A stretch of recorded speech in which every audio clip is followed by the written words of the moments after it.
E a gente aproveita para falar então agora de cirurgias plásticas, que elas podem ajudar a corrigir traumas no corpo causados pelo fogo. Para falar sobre esse assunto, nós convidamos a cirurgiã plástica Madeleine Ramos dos Santos. Muito bom dia, doutora. Bom dia, Lidervan. Olha, a gente está falando aí sobre essa questão das queimaduras e, primeira coisa, a pessoa que ela pensa em fazer uma cirurgia plástica já, porque às vezes a pessoa ela fica muito preocupada, né, com aquele trauma, com a cicatriz que aquela queimadura vai causar. Primeiro tem que cuidar desse problema, dessa queimadura, e depois fazer a cirurgia. Como que deve ser esse procedimento?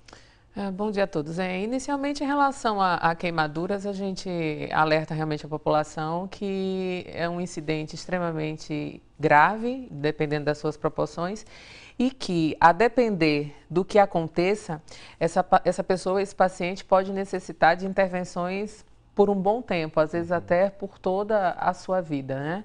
Existe o atendimento inicial, o pronto atendimento, e dependendo do dano provocado, vão ser necessárias cirurgias reconstrutoras, reparadoras, né, ou estéticas. Tem situações, como a senhora falou, estética, que a pessoa quer corrigir mesmo só aquela cicatriz que formou ali, né, com a queimadura.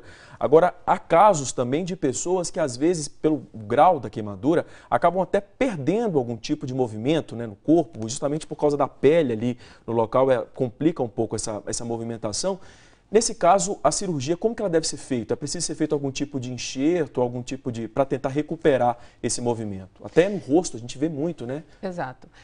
Como eu disse anteriormente, a depender da gravidade, nós, cirurgiões plásticos, podemos lançar mão de diversas técnicas, diversos recursos, desde o uso de pele, como o uso de expansores, que são espécies de próteses, né, que são colocadas para que nós consigamos ganhar mais pele para reconstruir os defeitos.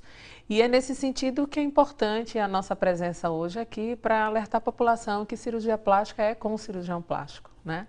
É o profissional mais habilitado, o profissional que tem uma formação de 11 anos, para poder oferecer à população as mais variadas técnicas, porque a cirurgia plástica ela vai além da estética. Ela é uma cirurgia que tem a finalidade de reconstrução, de reconstrução tecidual. Até porque muitas vezes a pessoa a gente vê casos, né, de gente que reclama, fica insatisfeito com a cirurgia, mas aí quando vai perceber, quando vai descobrir, esse profissional, ele não tem a especialidade, ele não é especialista, não é cirurgião plástico, né? Então aí muitas vezes podem acontecer problemas desse tipo. Até a Sociedade mesmo Brasileira de Cirurgia Plástica chama atenção para isso, né? Casos graves de erros médicos muitas vezes acontecem por profissionais que não são cirurgiões. Como que essa pessoa ela deve fazer para consultar, para saber se realmente aquela pessoa ali, aquele médico, ele é especialista, ele é competente para fazer aquele tipo de procedimento?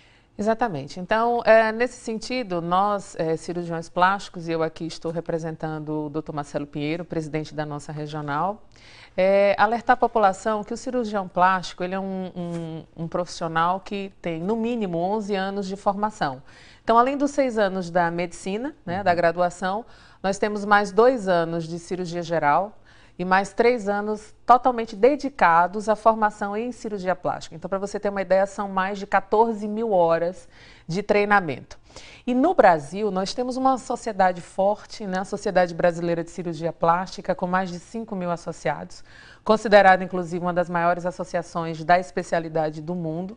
E, nesse ponto, o Brasil é o segundo maior país em realização de cirurgias plásticas. Só para vocês terem uma ideia, em 2011 nós fizemos 905 mil cirurgias. Só perdemos em números absolutos para os Estados Unidos, que estão no primeiro lugar. Então, o importante é que a população saiba e que, para identificar se aquele profissional é habilitado, um dos passos é consultar o site da Sociedade Brasileira de Cirurgia Plástica, né? Ou mesmo solicitar do profissional que apresente em sua sala, em seu ambiente de trabalho, o seu título de especialista ou o seu certificado de residência médica. Muita gente fica em dúvida na hora de fazer um procedimento com relação ao local, né? O hospital, se vai ser feito em uma clínica e tal. Qual é a estrutura mínima assim, que deve existir para que essa cirurgia seja feita tranquilamente, até mesmo em uma clínica? A gente sabe também que tem muitas clínicas hoje, né, que elas são porque elas possuem todos esses equipamentos. Não necessariamente a cirurgia é feita no hospital, isso vai depender um pouco também, né? Do porte da cirurgia. Exatamente. Existem vários fatores que devem ser levados em consideração, né? A princípio, a gente alerta que não existe risco zero em medicina. O que existe é o cuidado do preparo pré-operatório, identificar se o paciente realmente tem uma saúde sem intercorrência, se ele tem alguma doença associada.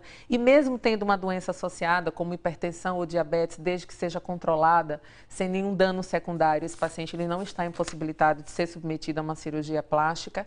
Mas, entretanto, é necessário, se faz, muito importante, que se atente para o local. Então, dependendo do porte da cirurgia, existem, em alguns casos, necessidade que seja feito numa estrutura hospitalar, com recurso de suporte avançado, com disponibilidade de UTI, enfim. Em outros casos, desde que seja uma estrutura hospitalar ou de uma clínica com pelo menos médico plantonista, para o caso de intercorrência, recurso de laboratório, enfim. Um ambiente que dê ao paciente e à equipe médica a segurança necessária para realizar o procedimento. Sempre, em primeiro lugar, a segurança do paciente. Eu acho que o interessante também é que esse paciente ele converse muito com o especialista, com o médico antes, para falar o que ele quer, que ele esclareça as dúvidas também, né, doutora? Perguntar quanto tempo ele vai precisar de recuperação, né? Qual o resultado que ele pode ter para que depois da cirurgia não tenha problemas. Porque a gente sabe que essa questão de cirurgia também é complicada, principalmente no caso de cirurgia estética. Às vezes a pessoa está esperando uma coisa ali que o resultado não vai ser aquilo que ela pensava. Então é importante ter essa conversa com o médico também. Exatamente. Né? E aí a importância da formação desse profissional no sentido de explicar ao paciente todas as possibilidades de tratamento, não se fazer promessas, né, de resultados além daquilo que é realmente possível. Os pacientes são individuais, portanto, têm necessidades individuais e um profissional, cirurgião plástico habilitado, dará a ele condição de escolher qual vai ser a técnica adequada. E é como você colocou, segundo o Conselho Federal de Medicina, Lindevan, mais de 90% dos processos envolvendo cirurgias plásticas, usando o termo genérico, envolvem profissionais que não são cirurgiões plásticos. Nós temos um levantamento muito importante do Conselho Regional de Medicina de São Paulo, que de 289 processos envolvendo procedimentos estéticos, procedimentos ditos de cirurgia plástica, apenas 2% dos profissionais eram de fato especialistas.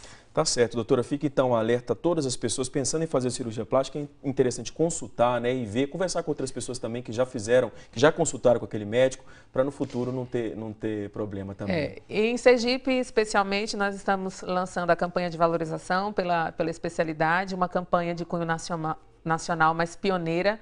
Nós estamos com essa campanha nas ruas, em Aracaju e em Salvador, onde vocês vão encontrar os outdoors com vários cirurgiões plásticos. Tivemos 80% de adesão dos colegas. Cirurgia plástica é com cirurgião plástico. E nós teremos o prazer de sediar em setembro a Jornada Norte-Nordeste aqui na nossa capital. Tá certo, doutora. Muito obrigado. Boa semana e um bom dia. Obrigada.